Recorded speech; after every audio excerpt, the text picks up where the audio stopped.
What is up, guys, and welcome back to another episode of the Realistic Career Mode. This is episode number 14, and we're coming off the back of our first clean sheet of the season. Yes, get in, only took 31 league games and the rest. One clean sheet this season in the league. Came at home to Leeds in the last game of the last episode. We beat Villa, we lost to Brentford, so bit of a mixed bag, 4 points from 9. We're currently sat in 14th with 7 games to go of the regular season as we take on Fulham in this first game of the episode. You would have seen as well redemption offer from Nice for Toffolo.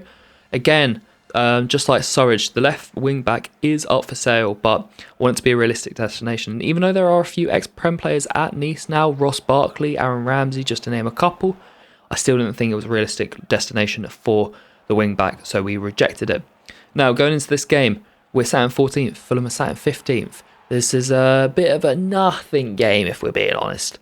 I think we're safe. Obviously, it's not mathematically possible.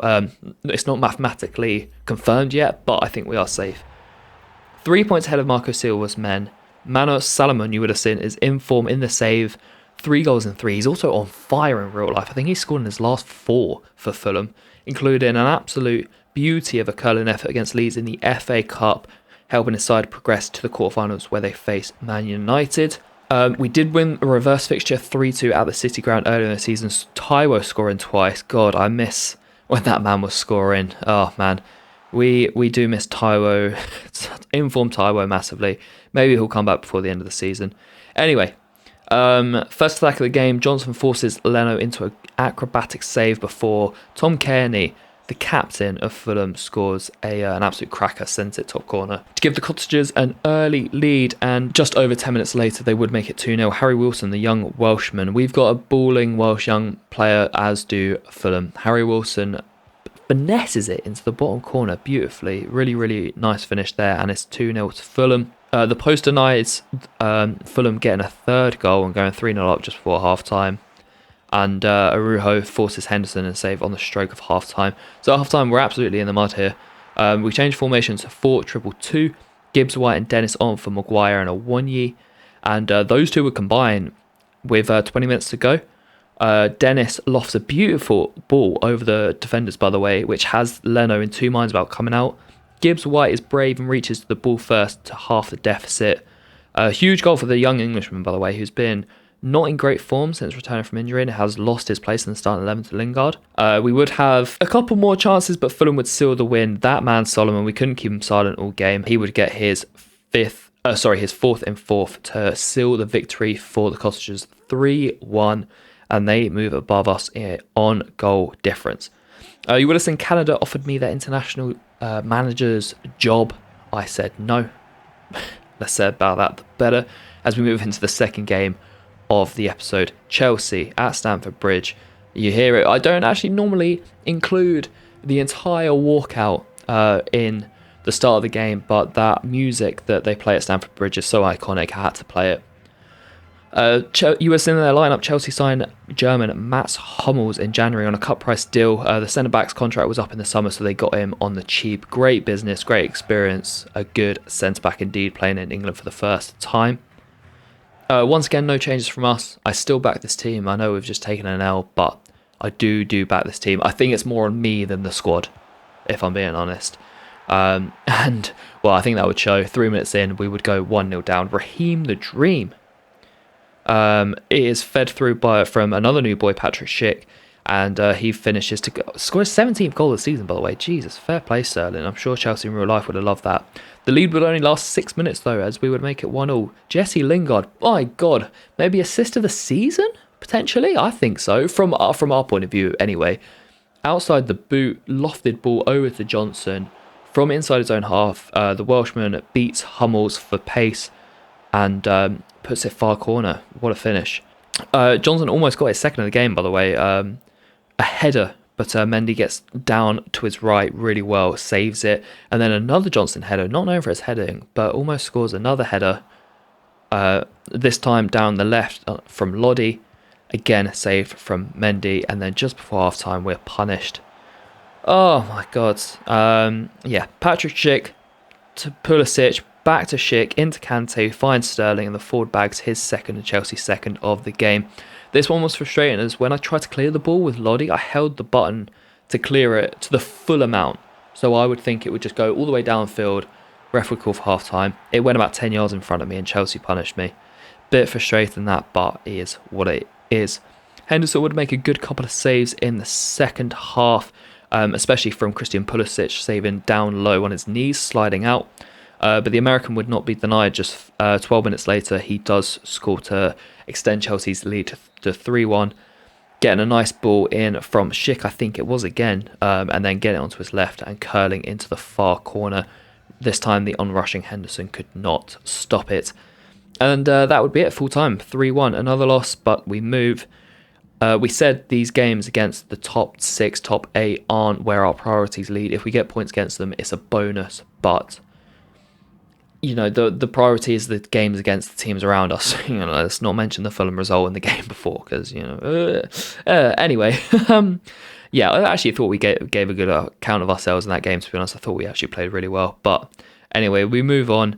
You would have seen as well, I didn't show his injury, but Mangala had to be subbed off, and that would be him for the rest of the season, out for 3 months with a broken toe, a very common injury in this game. Gibbs, White and Gooch come to me and they say, look, Gaff, play us in this next game against Wolves at home. And I would listen to them. Well, listen to one of them. For the first time this season, we changed the formation. We start with a 4-2-2. As I said at the back end of the last episode, I feel like we're safe now, so maybe we could play around with formation, players, maybe play a few youngsters, just to trial out a few different things ready for the next season. We're trying out 4-2-2, which is a formation we've gone to when we're losing in-game. It's the first time we've started with this formation, though. Lascelles and Niakate hold their positions at centre-back, but Maguire is dropped. In comes Kiarte at CDM for Mangala, and Gibbs White gets his wish and starts as a second cam. You would have seen in the Wolves lineup as well, Scott McKenna, who we sold to Wolves in January, starts for the visitors as he returns to the City ground. Well, it would be the perfect start for Wolves, who would go 1-0 up inside 7 minutes. Lucas Moura playing a 1-2 with Guedes and finishing brilliantly. The captain now for Wolves, love that. The lead again would not last long, 8 minutes though. Freuer found Lingard, who drives through and scores his 8th goal in 10 games. This guy's on fire. Jay Lings, what a man. So glad we gave him that contract extension. Should complete the turnaround. Nice play between Lingard, Awonyi and Johnson, but the Welshman, with a clear-cut chance, can't score, and his shot is saved by Jose Sarr. Now this one made me smile. Awonyi, Taiwo, he's gone through a bit of a rough patch, but maybe he's back. I don't know. He might be back. Hopefully, he scores a really, really nice goal to get his 19th goal of the season after Johnson fed him through. And he restores the lead for us. But going into halftime, it would be tied at Desmond. Guedes getting his 3rd goal against us in 2 games. He scored a brace as Wolves beat us 3-2 at the Molineux earlier in the season before actually getting a straight red. He scores this time after getting an assist for Mora's 1st goal. And it was just one of those where he receives the ball and he just has way too much time and space to rotate, to turn, to take a shot. And the AI is so clinical and ultimate in the box. So I kind of knew it was going in straight away. We head into the break, tied at Desmond, 2-2, until 15 minutes into the second half, and Wolves would get their bit of luck. Hwang Hee-chan is the recipient of that luck, as he converts to make it 3-2. This one stung as I actually manually blocked Mora's goal-bound shot, but the ball goes straight to the South Korean, who tucks away. And the momentum swings again in this topsy-turvy game. Chance for Taiwo to get his 2nd of the game. He finds space in behind the Wolves' defence, but this time Sarr denies him. But the Nigerian would not be denied again, and just over 10 minutes to go, Henderson made a save, a huge save from Guedes. We go down the other end, find Awonyi, and he slots home perfectly. 2 in the game for Awonyi. Is he back? He might be back. I'm not too sure. I love him though. What a save from Henderson. We go down the other end, make it 3-3. And he's only 7 goals off Salah now for the Golden Boot. Is it too late for a challenge? Who knows? And that's how the game would end, 3-3. Another crazy game. More goals scored and more goals conceded. No clean sheets. But yeah, just if you want to watch one team each week, you want to watch Nottingham Forest because it's goals galore. We draw 3-3. We stay low to mid-table. We are safe, so we can alter and play around with formations. And do you know what? I actually really liked playing with 4-2-2. Might implement that as our starting formation from next season. Let me know in the comments what you think. Should I play 4-2-2? Should I try a different formation? Should I stick with 5 at the back? I'm not keeping many clean sheets, so maybe I need as many defenders as I can get. But that will be it for today's episode. And we've got one more episode to end this season, and then that's it, into season 2. So let me know in the comments what formation you think I should be playing, who I should be playing, who I should drop. I'll catch you on episode 15 as we round off the season. Big love. Peace.